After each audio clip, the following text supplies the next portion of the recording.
நம்முடைய பரிசுத்த வேதாகமும் சொல்லுகிறது, நாம் ஆராதிக்கிற தேவனாகிய கர்த்தர் இரக்கமும் மன உருக்கமும் நிறைந்த கர்த்தர். வேதம் சொல்லுது, நினிவேயினுடைய ஜனங்கள் ரொம்ப ஆச்சரியமான ஒன்று. அப்படின்னா ஒரு ஊழியக்காரன் அந்த இடத்துல ஊழியம் செய்ய போறதுக்கு ஆண்டவர் சொல்லும் போது, நான் அந்த இடத்துக்கு மட்டும் ஊழியம் செய்ய போக மாட்டேன்.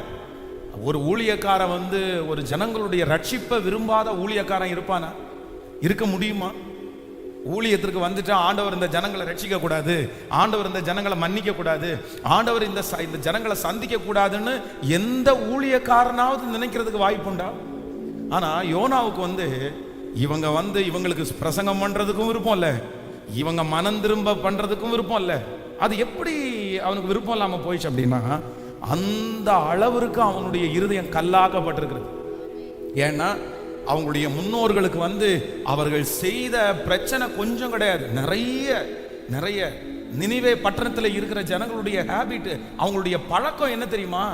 அவங்களுடைய விளையாட்டு என்ன அப்படின்னு சொன்னா, மனுஷனை ஓட விட்டு, அப்படின்னா ஒருத்தன் துரத்திட்டே போவான், ஓட விட்டு பின்னாடி இருந்து கத்தி அகைன் அந்த ஈட்டி இது எல்லாத்தையுமே தூக்கி எரிஞ்சு அவங்கள கொல்றது தான் அவங்களுடைய பழக்கமே. அவங்களுடைய பழக்கமே அதான். அப்படின்னா ஒரு கிரவுண்ட்ல ஓட விடுவாங்க, ஓட விட்டுட்டு ஒரு 10 பேர் சுத்தி நிற்பாங்க. யாரு அவங்க மேல எய்கிற ஆயுதத்தை பட்டு அவங்க சாகுறாங்களோ இவங்களுக்கு ஒரு அவார்டு மாதிரி. அவ்வளவு கொடுமையான ஜனங்களா இருந்தாங்க. ஜனங்களுடைய உயிரை அவங்க பெரிய விஷயமா மதிக்கவே இல்லை. கல் வச்சிருப்பாங்க, கத்தி வச்சிருப்பாங்க, அவங்க பட்டயத்தை வச்சு ஈட்டியை வச்சிருப்பாங்க. இந்த மாதிரி அதனால இவங்களுடைய ஆட்கள் நிறைய பேர் மரிச்சிருக்கிறாங்க. அப்போ யோனாவுக்கு அங்க போய் எதுக்கு சுவிசேஷம் சொல்லணும்? அவங்களுக்கு எதுக்கு சுவிசேஷம் சொல்லணும்? அவங்கள அழிக்க வேண்டியதானே, ஒரே அடியா அக்கினியை போட்டு அவனை அழிக்க வேண்டியதானே. அவன்லாம் உயிரோடு இருந்து என்ன பிரயோஜனம்? எத்தனை பேரை கொண்டிருக்கிறான், அவன் மனம் திரும்பி என்ன பிரயோஜனம்? அப்படிப்பட்ட ஒரு எண்ணம் அவருக்குள்ள இருக்குது. ஆனா வேதம் சொல்லுது, ஆண்டவர் நினிவே பட்டணத்தினுடைய அந்த ஜனங்கள் முழங்கால் படியிட்டு தங்களை தாழ்த்தி ஆண்டவரே அப்படின்னு சொல்லிட்டு மேலே இருக்கிறவங்கல இருந்து கீழே இருக்கிறவங்க வரைக்கும் உடனே அப்படியே அடிபணிஞ்ச உடனே ஆண்டவர் சொல்றாரு, வலது நீ நேற்றைக்கு முளைச்ச ஆமணக்குக்காக நீ இவ்வளவு வருத்தப்படுறியே, வலது கைக்கும் இடது கைக்கும் வித்தியாசம் தெரியாத 120,000 பேருக்கு நான் பரிதபியாமல் இருப்பேனோ? அப்ப ஒரு இரக்கம் பாருங்க, ஆண்டவருடைய இரக்கம் எவ்வளவு பெருசு பாருங்க. அத்தனை நாட்களும் அவங்க பண்ணின தீமை, அத்தனை நாட்களும் அவங்க கொலை பண்ணினது, அத்தனை நாட்களும் தேவனுடைய பிள்ளைகளை அவங்க கஷ்டப்படுத்தினது, இது எல்லாவற்றையும் ஆண்டவர் என்ன பண்ணினார் அப்படின்னு சொன்னா, அவங்க இறங்கின உடனே, அவங்க தேவ சமூகத்துல தாழ்த்தின உடனே ஆண்டவர் உடனே என்ன பண்ணிட்டார் அப்படின்னா இறங்கிட்டார்.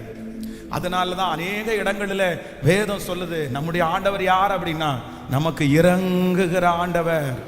இன்றைக்கு இந்த முழங்கால் ஜெபத்துல நம்ம யாரை தியானிக்கிறோம் அப்படின்னு சொன்னா, நம்மளுக்காக இறங்குகிற ஒரு தேவனை. நமக்கு ஒருவேளை அப்படியே கொடிய பாவங்கள் நமக்கு இருக்கலாம். ஆண்டவர், நான் எல்லாம் செஞ்சதுக்கு ஆண்டவர் என்ன பண்ணணும் தெரியுமா பாஸ்டர்?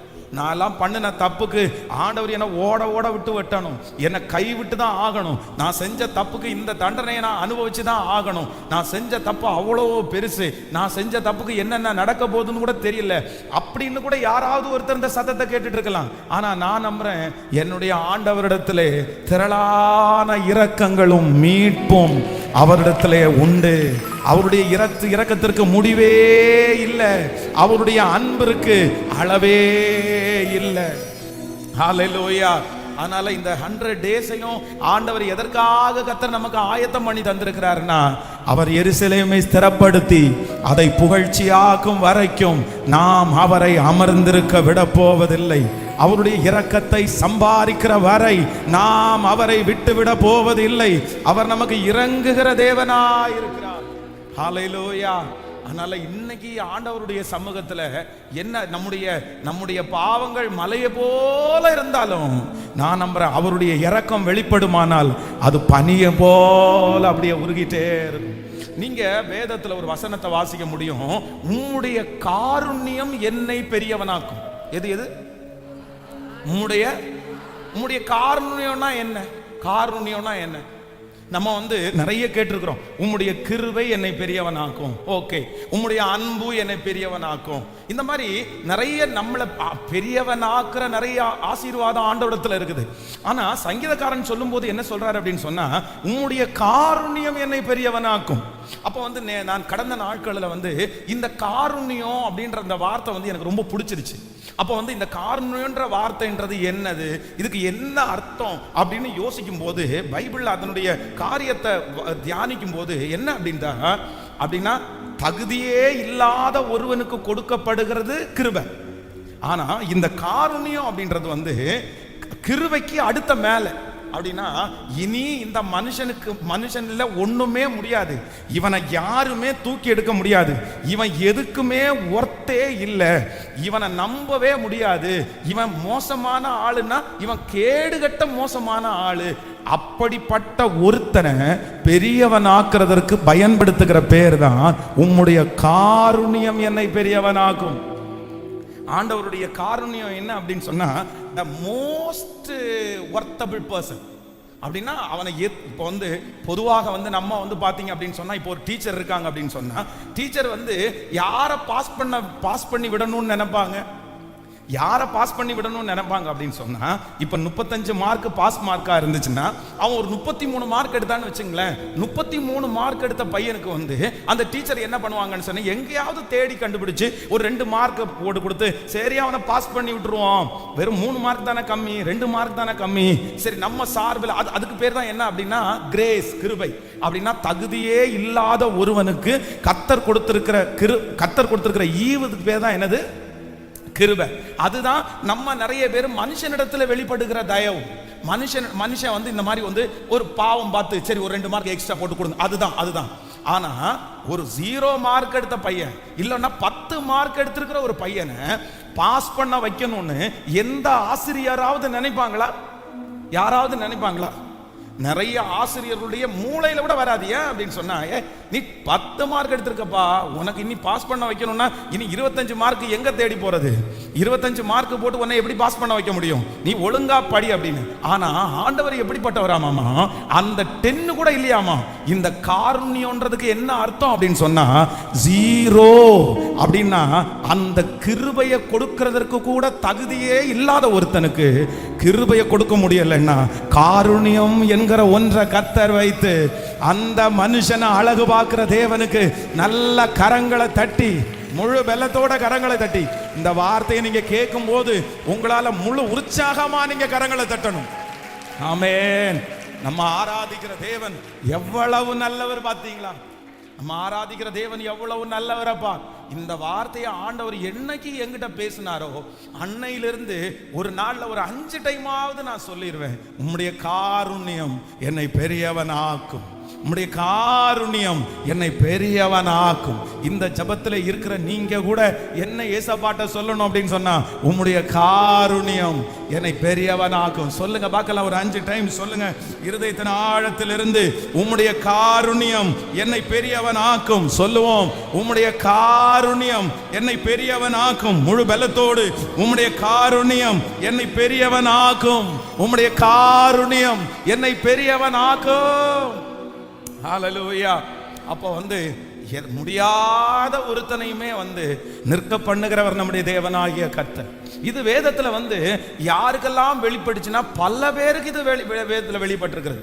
அப்படின்னா வேதம் சொல்லுது, வேதத்துல பேதுரு என்கிறவன் ஆண்டவரோட நடந்து ஆண்டவர் எச்சரிச்சு இந்த மாதிரி நடக்கும்னு சொல்லி எதையுமே கீழ்ப்படியாம அங்க போய் மறுதளிச்சுட்டு அவருக்கே என்ன தோணுச்சு அப்படின்னு சொன்னா, அவ்வளவுதான், இனி நம்மளால எந்த ஊழியமும் செய்ய முடியாது. உண்மைதான், அவர் ரொம்ப சபித்தார், சத்தியம் பண்ணினார், ஆண்டவரை ரொம்ப ரொம்ப அப்படின்னா கீழே போனார். நம்மெல்லாம் இனி சர்ச்சுக்கு போக முடியுமா, நம்மெல்லாம் இனி ஜெபம் பண்ணலாமா, நம்மெல்லாம் இனி ஊழியம் செய்ய முடியுமா அப்படின்ற ஒரு லெவலுக்கு அவர் போயிட்டாரு. ஆனா வேதம் சொல்லுது, அந்த பேதுருவினிடத்திலே வெளிப்பட்டது கிருபை இல்ல, அந்த பேதுருவினிடத்திலே வெளிப்பட்டது அவருடைய காருண்யம், அவருடைய காருண்யம். இந்த சத்தத்தை கேட்கிற யாராவது ஒருத்தர் சொல்லலாம், பாஸ்டர் அவருடைய கிருபையை வாங்குறதற்கு கூட நான் தகுதி உள்ளவன் அல்ல, அவருடைய கிருபையை வாங்குறதற்கு கூட நான் தகுதி உள்ளவன் அல்ல. எனக்கு தெரியும் தகுதி இல்லாத ஒருவனுக்கு கொடுக்கப்படுகிறது கிருபை அப்படின்னு தெரியும். எனக்கு தகுதி இல்லை அப்படின்ற அந்த லிஸ்ட்ல என்ன கொண்டு போய் சேர்க்க முடியாது. என்ன லிஸ்ட்ல சேர்க்கலாம் அப்படின்னு சொன்னா, இவனை இனி தூக்கி எடுக்கவே முடியாதுன்ற அளவுல தான் லிஸ்ட்ல தான் கொண்டு போய் சேர்க்கணும். ஆனா அவருடைய காருண்யம் எனக்கா இருக்கிறது. ஹல்லேலூயா. எத்தனை பேர் ஆமோதிக்கிறீர்கள்? ராகாப் என்னும் வேசியை குறித்து வேதம் சொல்லுது, இஸ்ரவேல் ஜனங்கள் 20 லட்சம் பேர் கிளம்பும் போது அந்நிய இடத்திலே இருந்து ஒரு பாவியான ஒரு மனுஷி கிளம்புறா அப்படின்னா, இஸ்ரவேல் ஜனங்களுக்குள்ள கிளம்புன ஒரே ஒருத்தில் ராகாப் என்னும் வேசி மட்டும்தான். அவங்க ஒரே ஒரு பர்சன். இவங்களுக்கு வெளிப்பட்டது என்ன தெரியுமா? இவங்களுக்கு வெளிப்பட்டது கிரேஸ் கிடையாது, அவங்களுக்கு வெளிப்பட்டது காருண்யம். அவருடைய காருண்யம் தான் அந்த தகுதியே இல்லாத அந்த மனுஷிய ஒரே ஒரு நிமிஷம் மாற்றத்தில் கர்த்தர் அந்த மகளுக்கு ஒரு காருண்யத்தை தர முடியுமானால், இன்றைக்கு இந்த முழங்கால நின்று கொண்டு இருக்கும் போதே நான் கர்த்தருடைய வார்த்தையை சொல்லுகிறேன், அவருடைய காருண்யம் என்னை. ஹல்லேலூயா. அதான் பெர்க்மன்சியா பாடும்போது கூட ரொம்ப அழகா பாடுவார். உம்முடைய இரக்கத்திற்கு முடிவே இல்லை, உங்க அன்பிற்கு அழவே இல்லை. ஹல்லேலூயா. ஆமென். விபச்சாரத்திலே கையும் மெய்யுமாய் பிடிக்கப்பட்ட அந்த சகோதரனிடத்திலே வெளிப்பட்டது என்ன அப்படின்னு சொன்னா, கிரேஸ் கிடையாது. அங்க வெளிப்பட்டது என்ன அப்படின்னு சொன்னா, கிருபைதான் அந்த இடத்துல வெளிப்பட்டுருச்சு. கிருபைதான் அந்த இடத்துல வெளிப்பட்டுச்சது. தாவீதுக்கு வெளிப்பட்டது என்ன அப்படின்னா, அவருடைய காருண்யம். நான் நம்புறேன் அந்த காருண்யத்தோட இந்த 24வது நாள் கர்த்தர் நம்மத்துல உலாவி கொண்டிருக்கிறார். அப்படியே கைகளை மேல உயர்த்தி ஒரு 10 டைமாவது சொல்லுங்க, உம்முடைய காருண்யம் என்னை பெரியவனாக்கும். இதுவரை நன்மை செய்தவர் இனி கண்டிப்பாக எனக்கு தீமை செய்ய மாட்டீர் என்று நாங்கள் நம்புகிறோம். சொல்லுங்க சொல்லுங்க, திரும்ப திரும்ப அப்பா பார்த்து சொல்லுங்க, உம்முடைய காருண்யம் என்னை பெரியவன் ஆக்கும். உம்முடைய காருண்யம் என்னை பெரியவன் ஆக்கும். அப்பா, எனக்கு தகுதி இல்லைன்னு எனக்கு தெரியும், எனக்கு திறமை இல்லைன்னு எனக்கு தெரியும். உங்க கிருபையினால அந்த கிரேஸ் கூட எனக்கு கிடைக்காதுன்னு எனக்கு தெரியும். ஆனா அந்த கிரேஸ் இல்லாவிட்டாலும் உம்முடைய காருண்யத்தினால் என்னை இழுத்து கொள்ளுகிறதற்காக உமக்கு ஸ்தோத்திரம்பா, ஸ்தோத்திரம்பா. ஹல்லேலூயா.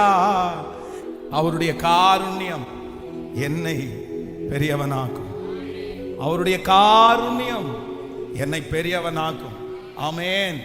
இளையகுமாரனிடத்தில் அவனுடைய அப்பாவுக்கு ஒரு அன்பு வெளிப்படுத்து பாருங்க.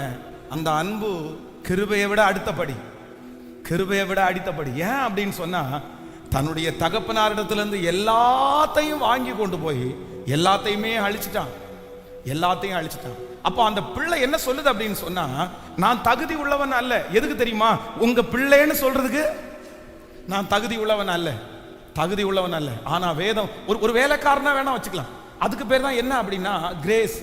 ஏற்கனவே எனக்கு ஒரு கிருபை இருந்துச்சு, நான் அதை இழந்துட்டேன். ஆனா மறுபடியும் நீங்க ஒண்ணு தர முடியும். என்ன தர முடியும் அப்படின்னு சொன்னா, ஒரு கிருபை எனக்கு தர முடியும். அதுதான் உங்க வேலைக்காரன் ஒருத்தனா என்ன வச்சுக்குங்க. அதான் வேதத்துல இந்த சாலோமன் இருந்த காலத்துல பாத்தீங்க அப்படின்னு சொன்னா, தேவாலயத்துல இருக்கிற பரிசுகள் எல்லாம் எதுல பண்ணப்பட்டுச்சுன்னா தங்கத்துல பண்ணப்பட்டுச்சு. எல்லாத்தையுமே அவன் தங்கத்துல தான் பண்ணியிருந்தான். அவனுடைய நாட்கள்ல வெள்ளி ஒரு பொருட்டாக எண்ணப்படல. எல்லாமே பல பல பலப்படன்னு எல்லாமே கோல்டு தான். அந்த கையில வச்சிருக்கிற கேடகம் எல்லாமே கோல்டு.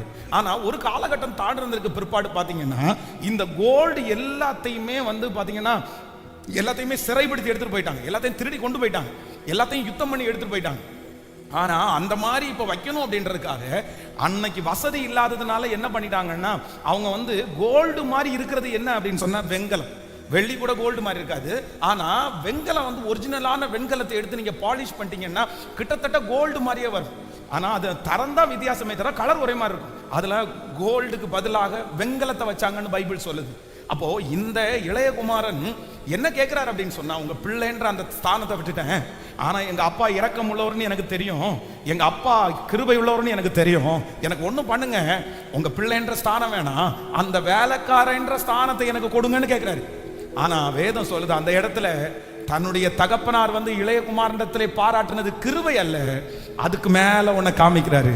என்ன காமிக்கிறாருன்னா, உம்முடைய காருண்யம் என்னை பெரியவனாக்கும், உம்முடைய காருண்யம் என்னை பெரியவனாக்கும்.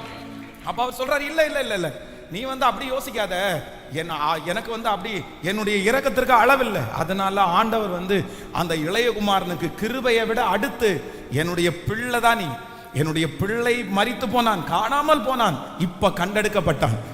அவனுடைய தகப்பனார் மறுபடியும் அவனுக்கு உயர்ந்த வஸ்திரத்தை கொடுக்கிறாரு.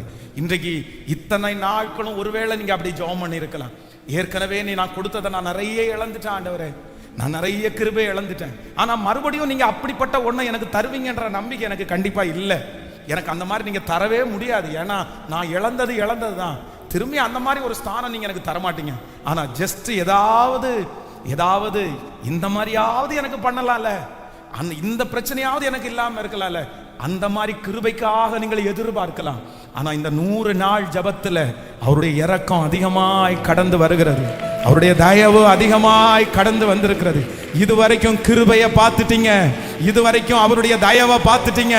ஆனா இந்த 100 நாள் ஜபம் முடியும் போது கர்த்தருடைய காருண்யத்தை, இந்த சத்தத்தை கேட்கிற நிறைய பேர் அவருடைய காருண்யத்தை நம்ம பார்க்க போறோம். நம்புறவங்க கரங்களை தட்டி முழு பலத்தோட கரங்களை தட்டி ஆமென், அவருடைய காருண்யத்தை நான் பார்க்க போறேன். நல்ல கரங்களை தட்டி என் வாழ்க்கையில் அவருடைய காருண்யத்தை நான் பார்க்க போறேன். அவருடைய காருண்யம் என்னை பெரியவன் ஆக்க போகிறது, அவருடைய காருண்யத்தை நான் அனுபவிக்க போகிறேன். சத்தத்தை உயர்த்தி இது எனக்கு வேணும் ஆண்டவரே, இந்த காருண்யம் எனக்கு வேணும் ஆண்டவரே. கேளுங்க, முழு பலத்தோட கேளுங்க, அந்த காருண்யம் எனக்கு வேணும். ஹalleluya. எத்தனை பேர் ஆமோதிக்கிறீர்கள்? நீங்க முழுக்க டெய்லி ஜெபம் பண்ணுங்க. என்ன ஜெபம் பண்ணுங்கன்னா, உம்முடைய காருண்யம், சொல்லுங்க, உம்முடைய காருண்யம் என்னை பெரியவனாக்கும், என்னை பெரியவனாக்கும். உம்முடைய காருண்யம் என்னை பெரியவனாக்கும். உங்களுக்கு எல்லாருக்கும் புரிஞ்சிருக்கும்னு நினைக்கிறேன். காருண்யம்ன்றது என்னது? காருண்யம் என்னது என்றால் தகுதியே இல்லாத ஒருவனுக்கு கொடுக்கிறது கிருபை, ஆனா அந்த தகுதி கூட இல்லாதவனுக்கு கொடுக்கப்படுகிறது தான் கர்த்தருடைய காருண்யம். கர்த்தருடைய காருண்யம், ஹல்லேலூயா. அவருடைய காருண்யம் சீக்கிரமாய் வெளிப்பட போகிறது. நீங்க எண்ணாகமம் புஸ்தகத்துல ஒரு வசனத்தை வாசிப்பீங்கன்னா தெரியும். நீங்க எண்ணாகமம் 17ஆம் அதிகாரத்தினுடைய 8வது வசனத்தை வாசிக்கலாமா? எண்ணாகமம் 17ஆம் அதிகாரத்தினுடைய 8வது வசனத்தை வாசிக்கும் போது, மறுநாள் மோசே சாட்சியின் கூடாரத்திற்குள் பிரவேசித்த போது, இதோ லேவியனின் குடும்பத்தாருக்கு இருந்த ஆரோனின் கோல் துளிர்த்தது, அது துளிர்விட்டு பூ பூத்து வாதுமை பழங்களை கொடுத்தது. நல்லா கவனிங்க ஆண்டவருடைய பிள்ளைகளே, இந்த இடத்துல என்ன நடக்குது அப்படின்னு சொன்னா, இஸ்ரவேல் ஜனங்கள் வந்து என்னன்னா அவங்க முறுமுறுக்க ஆரம்பிச்சிட்டாங்க. எதுக்கு அவங்க முறுமுறுக்க ஆரம்பிச்சிட்டாங்க அப்படின்னு சொன்னா, அப்படின்னா ஒரு குறிப்பிட்ட டீம் வந்து ஆண்டவருடைய ஆலயத்துல ஊழியம் செய்யறாங்க. கர்த்தர் வந்து மோசையினுடனே கர்த்தர் பேசுறாரு. உடனே வந்து அவங்களுக்கு ரொம்ப கோபம் வருது. என்ன, ஆண்டவர் வந்து உங்க கூட மட்டும்தான் பேசுவாரா?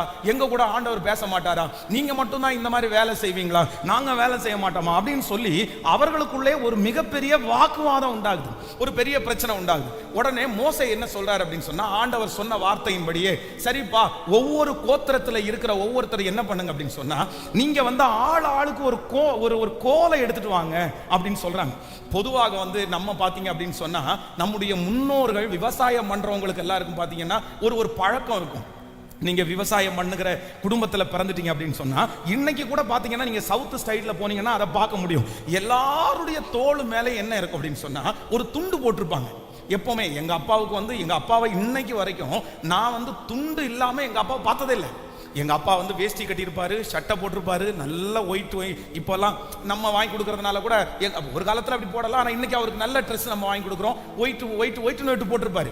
ஆனா ஒயிட் போட்டுட்டு இன்னும் ஒரு பாருங்க, ஒரு டவல் மாதிரி ஒன்று ஒயிட் கலர்ல எடுத்து தலையில கட்டியிருப்பாரு. இது எதுக்குப்பா தலையில கட்டிருக்கிறீங்க? இது எதுக்குப்பா வச்சிருக்கீங்கன்னா, அவருக்கு அது ஒரு பழக்கம். அவங்களுக்கு வந்து கையில வந்து அந்த எல்லாருடைய கையிலையும் பாத்தீங்கன்னா ஒரு டவல் மாதிரி ஒன்று வச்சிருப்பாங்க. அவங்க வந்து அந்த சால்வை மாதிரி ஒன்று வச்சிருப்பாங்க. எல்லா முன்னாடி இருக்கிற வயதானவர்களும் கழுத்துல கூட போட்டுக்குவாங்க. அப்போ அன்னைக்கு வந்து இஸ்ரவேல் ஜனங்கள் வந்து அவர்கள் நிறைய பேர் மேய்ப்பர்களா இருக்கிறதுனால எல்லாருடைய கையிலையும் என்ன பண்ணுவாங்கன்னா ஒரு குச்சி வச்சிருப்பாங்க. இப்போ அந்த 12 கோத்திரமும் என்ன பண்றாங்கன்னா கொன்ற சொல்றாங்க. ஆண்டவர் சொல்றாரு, நீங்க என்ன பண்ணுங்கன்னா தேவனுடைய பிரசன்னத்துக்குள்ள அந்த கோலை கொண்டு போய் வைங்க அப்படின்னு சொல்றாரு. ஸோ அத்தனை பேரும் 12 கோத்திரத்தில் இருக்கிறவங்களும் அந்த கோலை கொண்டு போய் உள்ள வைக்கிறாங்க. நல்லா நினைச்சுக்குங்க, யாருடைய கோல் துளிர்க்கிறதோ அவன் தான்ப்பா இந்த ஊழியத்தை செய்யணும், அவன் தலைமையில தான்ப்பா இந்த காரியம் இருக்குது அப்படின்னு ஆண்டவர் சொல்லிட்டாரு. ஆனா அடுத்த நாள் ராத்திரியோட ராத்திரியா வேதம் சொல்லுது, அந்த கோல், அந்த தேவனுடைய ஊழியத்திற்காக நியமித்த ஆரோனுடைய கோல், அப்படின்னா லேவியின் குடும்பத்திலே இருக்கிற அந்த ஆரோனுடைய கோல் என்ன பண்ணிச்சாமா, ஒரே ராத்திரியில செத்து போன அந்த கோல், செத்து போன அந்த மரம், நீங்க 8வது வசனத்துல வாசிக்கும் போது ஆரோனின் கோல் துளிர்த்திருந்தது, அது துளிர் விட்டு பூ பூத்து வாதுமை பழங்களை கொடுத்தது. ஆமென் சொல்லுங்க பார்க்கலாம். நான் நம்புறேன், தன்னுடைய கையில வச்சிருந்த ஒரு உயிரில்லாத அந்த கோலை கொண்டு ஆண்டவர் ஒரே ராத்திரியில அந்த கோலை முளைக்க பண்ணி, அந்த கோலில் துளிர்விட பண்ணி, அந்த கோலில் பூ பூக்க பண்ணி, அது வாதுமை பழங்களை கொடுக்க பண்ணுவதற்கு கர்த்தரால முடியுமானால் நான் நம்புகிறேன், இந்த ஜெபத்துல கர்த்தர் வாக்கு கொடுக்கிறார். அவராலே செய்ய முடியாத அதிசயமான காரியம் என்று ஒன்றுமில்லை. சாதாரணமானவர்களை பயன்படுத்த போகிறார், பிரயோஜனம் இல்லாதவர்களை பயன்படுத்த போகிறார், ஒன்றும் இல்லாதவர்களை கர்த்தர் தூக்கி நிறுத்த போகிறார், உன்னை கர்த்தர் அலங்கரிக்க போகிறார், தகுதியே இல்லாதவர்களையும் கர்த்தர் உயர்ந்த இடத்துல வைக்க போகிறார். நல்ல கரங்களை தட்டி முழு பலத்தோடு முழு பலத்தோடு முழு பலத்தோடு நான் ஆராதிக்கிற தேவன் சொன்னதிலும் அதிகமாய் செய்கிற கர்த்தர். ஹல்லேலூயா. இந்த 100 நாள்ல ஆண்டவர் உங்களுக்கு என்ன சொன்னாரோ, கர்த்தர் சொன்னது இது, இது துளிர் விடும் தான் சொன்னாரு. யாருடைய கோல் துளிர் விடுகிறதோன்னு தான் சொன்னாரு. ஆனா அவர் சொன்னதை விட செஞ்சு முடிக்கும் போது எப்படி முடிச்சார் அப்படின்னு சொன்னா, அது துளிர் விட்டு அது பூ பூத்து அது இந்த 100 நாள் ஜெபம் முடியும் போது அவர் சொன்ன வார்த்தைகள் மட்டும் அல்ல, அவர் சொல்லாததையும் எனக்காக செய்ய நல்ல கைகளை தட்டி. ஆமென். இதை விசுவாசிக்கிறீங்களா? எத்தனை பேர் இதை நம்புறீங்க? ஆண்டவரால செய்ய முடியும். ஏன்னா அதுதான் அவருடைய கெத்து, அதுதான் அவரு, அதுதான் அவரு. நான் ஒரு விஷயம் கோயம்புத்தூர்ல இருக்கிற ஒருத்தரிடத்துல இந்த சாப்பாட்டுக்காக சொன்னோம். அப்ப சாப்பாட்டுக்காக சொல்லும் போது அவர் ஒரு லிஸ்ட் வச்சிருந்தாரு. மட்டன் பிரியாணி சேர்த்து இந்த மாதிரி 4 டிஷ், என்ன எவ்வளவு ரூபாய், அப்புறம் சிக்கன் பிரியாணி அப்படின்னு சொல்லி 2 லிஸ்ட் வச்சிருந்தாரு. அப்போ நான் அதுல ஒரு லிஸ்ட்டை செலக்ட் பண்ணி, ஐயா இதை நீங்க கொடுத்துருங்க அப்படின்னு சொல்லியாச்சு. அப்படின்னா ஒரு சிக்கன் பிரியாணி, ஒரு கிரேவி, அகைன் ஒரு chilli chicken, again white rice, ரசம், அவ்வளவுதான். இவ்வளவு ஒன்று பேசி எல்லாம் முடிச்சாச்சு. ஆனா முடிச்சு அந்த ஃபங்க்ஷன் நடக்குது பாருங்க, அந்த ஃபங்க்ஷன் நடக்கிற டைமும் வந்துச்சு பாருங்க. இப்போ என்ன வந்துச்சு அப்படின்னா, நான் சொன்னது எல்லாமே வந்துருச்சு. சிக்கன் பிரியாணி வந்துச்சு, கிரேவி வந்துருச்சு, அகைன் சில்லி சிக்கன் வந்துருச்சு, ஒயிட் ரைஸ், ரசம் வந்துச்சு, அதுக்கப்புறம் தயிர் சேமியான்னு ஒன்று வந்துச்சு, அதுக்கப்புறம் ஆம்லேட்னு ஒன்று வந்துருச்சு. அப்போ நான் கேட்டேன், ஐயா நான் இதெல்லாம் சொல்லவே இல்லையே, எப்படி நீங்க இது கொடுத்தீங்க?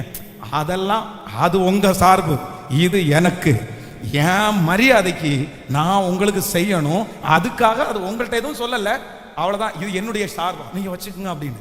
ஏன் அப்படின்னு சொன்னா, அவர் அந்த இடத்துல என்னத்தை காமிக்கிறார் அப்படின்னு சொன்னா, எனக்கு ஒரு ஆர்டர் கொடுத்துருக்கீங்க, நீங்க முக்கியமான நபர்னு நான் நினைக்கிறேன், ஏன் சார்பில் எதையாவது நான் உங்களுக்கு எக்ஸ்ட்ரா சொல்லுங்களேன். அப்ப நான் நம்புறேன், ஒரு மனுஷனுக்கு அவர் சொன்ன வார்த்தையை விட ஒரு படங்கு அதிகமா செய்யணும்னு தோணுது அப்படின்னு சொன்னா, நான் ஆராதிக்கிற தேவன், நான் ஆராதிக்கிற தேவன் நீங்கள் நினைப்பதற்கும் வேண்டிக் கொள்ளுவதற்கும் நல்ல கைகளை தட்டி இந்த வார்த்தையை ஆமோதிங்க. இன்னைக்கு உங்க நிலைமையை பார்க்காதீங்க, இன்னைக்கு உங்க சூழ்நிலையை பார்க்காதீங்க, இன்னைக்கு கடந்து போகிற பாதையை பார்க்காதீங்க. கர்த்தர் சொல்லுகிறார், இது வாதுமை மரமாய் இருக்கலாம், இது சாதாரணமான ஒரு கோலா இருக்கலாம், காஞ்சு போன ஒரு கோலா இருக்கலாம், ஆனா என் தேவனாகிய கர்த்தர் நினைப்பாரே ஆனால் அதை ஒரே ராத்திரிக்குள் அதை கர்த்தர் முளைக்க பண்ணி பூ பூக்க பண்ணி, ஆமென், வாதுமை பழங்களை கொடுக்க வைக்கிறதற்கு நல்ல கைகளை தட்டி ஆமென் ஆமென். நான் கேட்டதை கொடுப்பது என் தேவன், ஆனால் நான் கேளாததையும் கொடுக்கிறவர் அவருடைய கிருபை, அவர் என் மேல வச்ச அன்பு, அவர் பெரியவர் என்கிறதற்கு ஒரு அடையாளம், அவர் பெரியவர் என்கிறதற்கு ஒரு அடையாளம். ஹல்லேலூயா, ஆமென். உலகத்தில் இருக்கிற மனிதனாலே செய்ய முடியுமானால் என் கர்த்தர் வாக்கு கொடுத்திருக்கிறாரு, ரொம்ப அழகா நமக்கு வாக்கு கொடுத்திருக்கிறாரு. நீ நினைப்பதற்கும், சொல்லுங்க, நீங்க நினைப்பதற்கும் வேண்டிக் கொள்வதற்கும் இப்ப நீங்க திரும்பி பாருங்க, உங்க வாழ்க்கையை திரும்பி பாருங்க. ஆண்டவர் உங்களுக்கு கொடுத்திருக்கிறது எல்லாமே நீங்க கேட்டதா? நீங்க கேட்டதா? நீங்க கேட்டது மட்டும்தான் ஆண்டவர் உங்களுக்கு தந்திருக்கிறாரா? நீங்க கேட்டது மட்டும்தான் ஆண்டவர் தந்திருக்கிறாரா? என் வாழ்க்கையில ஆண்டவர் எனக்கு கேட்டது மட்டும் தரல, நான் கேளாததை ஆண்டவர் தந்திருக்கிறார். நீங்க கேளாததை ஆண்டவர் தந்திருக்கிறாரு, கேளாததை தந்திருக்கிறாரு. அது அவருடைய நீதி, அது அவருடைய பெரிய இருதயம். அந்த தேவன் தான் இன்றும் கர்த்தர் வாக்கு கொடுக்கிறார். ஒருவேளை நீங்க அந்த அந்த அந்த மரத்தை போல தான் இருக்கலாம், அந்த ஒரு சின்ன குச்சியை போல இருக்கலாம். ஆனா வேதம் சொல்லுது அது எங்க வந்துச்சு அப்படின்னு சொன்னா ஆண்டவருடைய பிரசன்னத்துல. ஆண்டவருடைய பிரசன்னத்துல எந்த ஒரு மனுஷனுக்கும், எந்த ஒரு செத்து போன ஒரு ஒரு ஒரு மரத்துக்கு கூட எங்க உயிர் வரும் அப்படின்னு சொன்னா கர்த்தருடைய பிரசன்னத்துல உட்காரும் போது அதற்கு உயிர் வரும், அதற்கு உயிர் வரும். வாலிப தம்பி, நமக்கு உயிர் கொடுக்கிறவர் யார் தெரியுமா? என்னை முளைக்க பண்ணுகிறவர் யார் தெரியுமா? கர்த்தர். கர்த்தர். நீ முளைக்கணுமா? நீ முளைக்கணுமா? நீ கர்த்தருடைய அந்த ஆசீர்வாதம் ஸ்டார்ட் ஆகணுமா? கண்டிப்பா எங்க முளைக்க முடியும்னா தேவ பிரசன்னம். அது ஒரு பொதுவாக 2 வெரைட்டி இருக்கு செடியில. ஒரு வெரைட்டி என்ன அப்படின்னு சொன்னா விதைய நட்டு அதுல வர்றது ஒரு செடி. இன்னொரு செடி என்ன அப்படின்னு சொன்னா கொப்பை வெட்டி குச்சியை வெட்டி வச்சு வர்றது இன்னொரு செடி. ஆனா இந்த விதைய போட்டு முளைச்சு வர்ற செடிக்கும் நிறைய ப்ராசஸ் இருக்குது. ஆனா அதை விட பெரிய ப்ராசஸ் எதுக்கு இருக்கு தெரியுமா? குச்சியை வெட்டி வைக்கிறாங்க பாருங்க, அது ஒண்ணுமே இல்லாத குச்சியில வேர் பிடிக்கணும். அந்த வேர் பிடிக்கிறதுக்கு அதை நட வேண்டிய இடத்துல நடணும், அதனுடைய வெயில் பதமா இருக்கணும், அதனுடைய மண்ணு பதமா இருக்கணும். நிறைய பேர் இந்த மாதிரி இருக்குது. மற்ற மாதிரி நீங்க வச்சீங்கன்னா அது காஞ்சிரும். ஆனா வேதம் சொல்லுது ஒரு மண் இல்லாம, எதுவுமே இல்லாம, பச்சை தன்மையே இல்லாத, அதுதான் மெயின். நம்ம எந்த குச்சியை முளைக்க பண்ணாலும் பச்சை இருக்கணும். ஆனா இந்த இடத்துல தேவ சமூகத்துல போய் உட்கார்ற அந்த குச்சிக்கு என்ன இல்லைன்னா பச்சை தன்மை, ஈரத்தன்மை கொஞ்சம் கூட இல்லை. அது திரும்பி முளைக்கவே முடியாது. இன்றைக்கு ஆண்டவர் தீர்க்க தரிசனமா கர்த்தர் யாரையோ பார்த்து சொல்றாரு, நீங்க தான் அந்த குச்சியா இருக்கலாம், நீங்க தான் அந்த வாதுளை மரமாக நீங்கள் மாறலாம். நீங்க செத்து போகிற அளவிற்கு உங்க சூழ்நிலை மாறி இருக்கலாம். நீங்க டெட் கண்டிஷன்ல நீங்க வந்திருக்கலாம். ஒருவேளை இந்த சத்தத்தை கேட்கிற பலர் சொல்லலாம், பாஸ்டர் இனி முளைக்கிறதுக்கு வழியே இல்லை, பச்சைத்தன்மை முழுவதும் போயிடுச்சு, ஈரத்தன்மை முழுவதும் எடுக்கப்பட்டுருச்சு, இப்ப நான் வெறும் குச்சியை போலதான் இருக்கிறேன். ஆனா இந்த 100 நாட்களும் ஆண்டவருடைய பிரசன்னத்துல இருக்க இருக்க இருக்க, கர்த்தருடைய மகிமைக்குள்ள இருக்க இருக்க இருக்க கர்த்தர் சொல்லுகிறார், அது அது வெறும் வெறும் ஆமென் முளைக்கிறது மட்டுமல்ல, ஓ துளிர்கிறது மட்டுமல்ல, பூ பூத்து பூ பூத்து வாதுமை ஹalleluya பழங்களை கொடுக்க போகிறது. நம்புற நம்புற நம்புற நம்புற நம்புற சொல்லுங்க, அந்த பிள்ளைக்கு அது நடக்க போகுது. அதல வரஹதனம் லிதரலதரபதனம் லிபரதலரபதரம். இப்போ இப்போ இப்போ ஆண்டவருடைய பிரசன்னம், கர்த்தருடைய பலத்த பிரசன்னம் அந்த வீட்டுல கடந்து வரட்டும், அந்த பிள்ளைக்குள்ள கடந்து வரட்டும். ஓ ஸ்தோத்திரம். ஒரே ராத்திரியில ஒரு வாதுமை குச்சியை ஆண்டவரே துளிர்க்க பண்ணி பூ பூக்க பண்ணி அது பழங்களை கொடுக்கிறது உண்மையானால், என் பிள்ளை ஜெபம் பண்ணிட்டு இருக்கும் போது கர்த்தருடைய பிரசன்னம் இறங்கி வித்தாராம் தரப தஹதரலமா ஜெபம் பண்ணுங்க ஏசப்பா சமூகத்துல. இந்த வார்த்தை அப்படியே அப்படியே உங்களால முடியும், உங்களால முடியும், உங்களால கூடாதது ஒன்றுமே இல்லை, உங்களால கூடாதது ஒன்றுமே இல்லை. ஆமென். ஒன் நைட், ஒரே இரவுல 12 மணி நேரத்துக்குள்ள அந்த குச்சியை முளைக்க பண்ணி, ஆமென், பூ பூக்க பண்ணி, அத காலையில பார்க்கும்போது என்ன இருந்துச்சாமா? எப்படி இருக்கும்ல? ஹல்லேலூயா. காலையில பார்க்கும்போது அது வாதுமை பழத்தோட இருக்குதாமா. ஒன் நைட், ஒரு இரவுல கர்த்தர் நினைச்சார் அப்படின்னு சொன்னா ஒரு ராத்திரியில சகலத்தையும் கொடுக்கிறதுக்கு அவரால முடியும். ஒரு இரவுல அவரால எல்லாத்தையும் கொடுக்க முடியும். உங்க நம்பிக்கையை தளர விடாதீங்க, உங்க விசுவாசத்தை தளர விடாதீங்க, உங்க ஃபெய்த்தை விட்டு கொடுக்காதீங்க. நடக்காதுன்னு மட்டும் நினைச்சுக்கங்க. அத்தனை வருஷமும் கர்த்தர் உங்களை காக்க பண்ணி ஒரு ராத்திரியில கர்த்தர் செஞ்சுட்டு போவாரு. 10 வருஷமா காக்க பண்ணி ஒரு நைட்டுக்குள்ள கர்த்தர் செஞ்சுட்டு போயிடுவாரு. 17 வருஷமா கர்த்தர் நடத்தி வந்து ஒரு ராத்திரியில கர்த்தர் 30 வயசுல யோசேப்பை அந்த பார்வோனுக்கு தகப்பனாய் மாற்றினவர் தான் நம்முடைய தேவனாகிய கர்த்தர். ஹல்லேலூயா. நேற்றைக்கு சொன்னது போல நேற்றைக்கு ராத்திரி வரைக்கும் வந்து பாத்தீங்க அப்படின்னு சொன்னா குழந்தையே வெட்டி சமைக்கிற அளவிற்கு பஞ்சம். ஒரு கழுதையினுடைய தலை வந்து பாத்தீங்கன்னா 80 வெள்ளிக்காசுக்கு கொடுக்கிற அளவிற்கு காஸ்ட்லி ஆயிருச்சு. அப்படிப்பட்ட ஒரு சூழ்நிலை. ஆனா கர்த்தர் 12 மணி நேரத்துக்குள்ள வேதம் சொல்லுது சூழ்நிலையே தலைகீழா மாத்திர அத்தனை வருஷத்தினுடைய பஞ்சத்தை ஒரு நாள்ல கர்த்தர் ரெடி பண்ற. நான் இந்த பலிபீடத்திலிருந்து முழங்கால் வலிக்க வலிக்க நான் உங்களுக்கு கர்த்தருடைய வார்த்தையை சொல்றேன். கர்த்தர் நினைச்சாருன்னா பிரதர், ஒன் நைட், ஒரு பிசினஸ், ஒரு காரியம், ஒரு அற்புதம், ஒரு வரத்து உங்க வாழ்க்கையை தலைகீழே புரட்டி போடும். ஒருவேளை கர்த்தர் அனுப்புகிற ஒரு ஆசீர்வாதம் போதும். அவர் நினைச்சார்னா அந்த ஒன்ன கர்த்தர் பெருக பண்ணி பல மடங்கு ஆசீர்வதிக்கிறதுக்கு சத்தத்தை உயர்த்தி ஏசப்பாட்ட கேட்போம். கேளுங்க, முழு பலத்தோட கேளுங்க. இயேசுவே, ஒரு ராத்திரிக்குள்ள அந்த அற்புதத்தை செய்ய முடியுமானால் இப்போ இந்த சத்தத்தை கேட்டுக்கொண்டிருக்கும் போது அந்த காரியம் நடக்கட்டும் ஆண்டவரேன்னு சொல்லுங்க.